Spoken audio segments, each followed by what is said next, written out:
Hello, my friends, and welcome back. Thank you very much for being with me again today.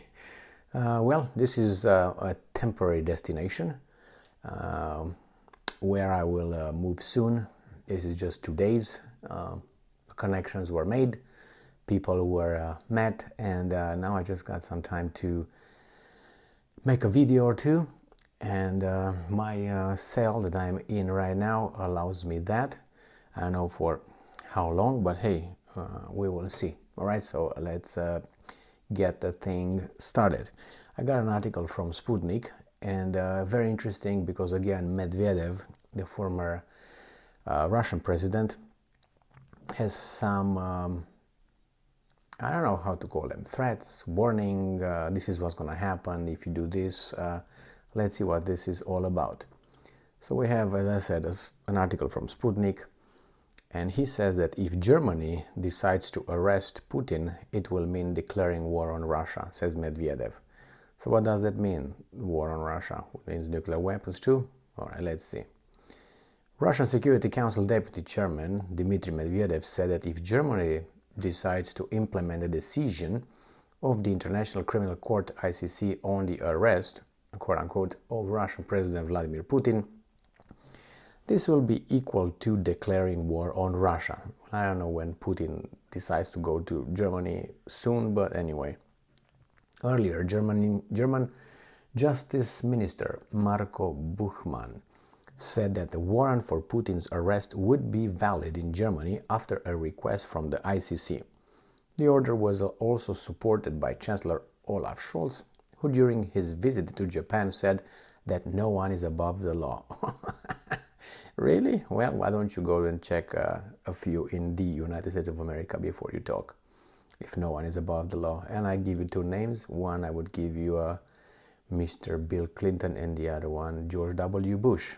If you are still around, just why don't you go and stop in Great Britain and get, what's it, the other weasel, whatever his name is, the former Prime Minister of Great Britain, Anthony Blair. And I'm quoting Mr. Medvedev. Some idiots, half-wits, like the German Justice Minister, say, well, if he comes, we'll arrest him. Does he understand what that means? Let's imagine that incumbent head of the nuclear state arrives on the territory of, say, Germany, and is arrested. What is this? A declaration of war on the Russian Federation, ! End quote. Medvedev said in an interview with major Russian media, including Sputnik. He said Russia in such situation would use all available means to target their Bundestag, the Chancellor's office, and so on. End quote. Medvedev said such decisions, like the one the ICC made, create a huge negative potential. On March 17th, the ICC issued a warrant for the arrest of Putin and Russian President's Commissioner of Children's Rights, Maria Lvova-Belova. Belova, okay. Citing, and I'm quoting, unlawful transfer of population, parenthesis, children, from occupied areas of Ukraine to the Russian Federation, end quote. The Kremlin said Russia is not party of the ICC, and the court's decision is legally null and void for the country. Well, as I said, Putin can visit the United States of America because the United States of America is also not a party to the ICC. So yeah, they're on the same side, and on the same side this time. So Russia weighs relations now at an all-time low. And the relations between Russia and the West are at an all-time low, Medvedev said. And I'm quoting, we already have very bad relations with the Western world. Well, they have probably never been worse in history. Even at a time when Churchill delivered the Fulton speech, they were better. End quote, Medvedev believes. He went on to say that although there are currently no illusions that a relationship will soon be normal again, communication with the West will be restored at some point. Medvedev said he dislikes the incumbent Western leaders, adding that in certain situations it makes no sense to negotiate with other countries. And I'm quoting Mr. Medvedev, in my opinion, in certain situations it is pointless to try to agree. It is necessary to ignore and in some cases make decisions like the one that was made on February 24th last year, because agreements are counterproductive in some cases," end quote, he said. Medvedev also noted a decline in EU's leaders' competence. I agree with that 100%. The Russian Security Council deputy chairman said the West would like to destabilize the political situation in Russia. And I'm quoting, "They do not want to see the Russian Federation itself. They don't need us. And this is their geopolitical, geostrategic idea of very old times." Why do they need such a country, which has a huge territory and the most serious nuclear shield, and which does not even obey the Americans? End quote, Medvedev said.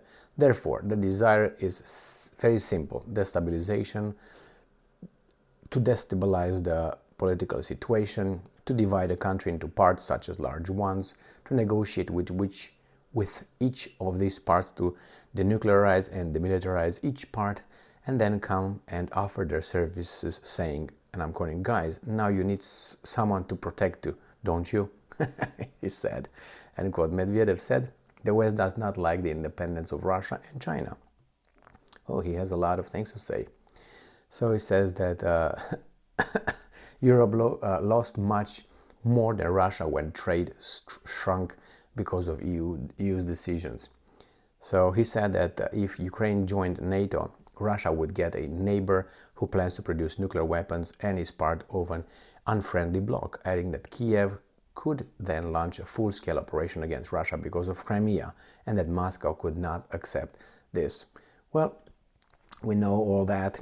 They said before, and I mean, if a country has security concerns, they're always taken in consideration by the Americans when the interest, overlaps. In this case, I think what Medvedev said makes sense, and you have to take into consideration their concerns. Otherwise, you're going to have what you have over here. Regarding Germany, well, I don't think first, I don't think that Putin is going to go to Germany anytime soon, unless all those things will be dropped, the arrest warrant. But I don't see that coming too soon. I mean, Putin is 70 years old, right? This war could last at least one more year, I would say, in the circumstances, at least, I said. And then from there you have the rehabilitation period, let's say, would be years, could be 5, 6, 7 years, until they would rehabilitate and say, okay, we couldn't break Russia, so plan 2, let's try China, and whatever, Iran, or maybe the woodchucks, North Korea. So the Russians, I think, they would strike Germany with no mercy. It's sometimes, people have to understand that it's like in a marriage where you had a divorce and you're still sour about it, and if you have the opportunity, you will hit back.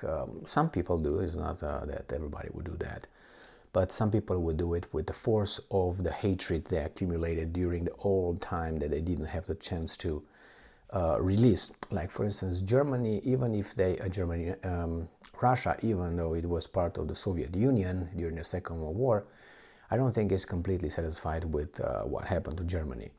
That's my assessment. The same with, for instance, the Poland. They're not satisfied with anybody, I would say, and they would like to resettle scores with many countries surrounding, including Germany and Ukraine and whomever. The Russians, definitely, even though the Russians are further. It's historical bad blood that's between nations, countries, and even if it's undercover, go and speak with regular, individuals and ask them about, hey, how about your French Russians? Go tell that to a Pole, or go tell to a Ukrainian, hey, how about your Polish friends? And you're going to find out what the Ukrainians really think about Poles. I know that for a fact. Okay, so it doesn't mean that the people that I spoke with are a majority, in all this opinion. But I tell you that I met a number of Ukrainians that really, well, they hate the Russians, obviously, and they hate the Poles, and the thing is reciprocal. It's just both. That's the way it is. They look back in history, and if they have the opportunity, they would one another. I guarantee you that. And it seems like Poland is going that route. Germany, I don't think so. Germany would avoid being destroyed because the Russians will them up, not with AK-47s and tanks, and they're going to send some, I know, Kinzhals and some Zircon and who knows what towards the Bundestag and whoever else talks smack. All right, well, I will keep making videos whenever I can. Thank you very much for being with me again today. Stay strong, stay smart, look for the truth, and be just.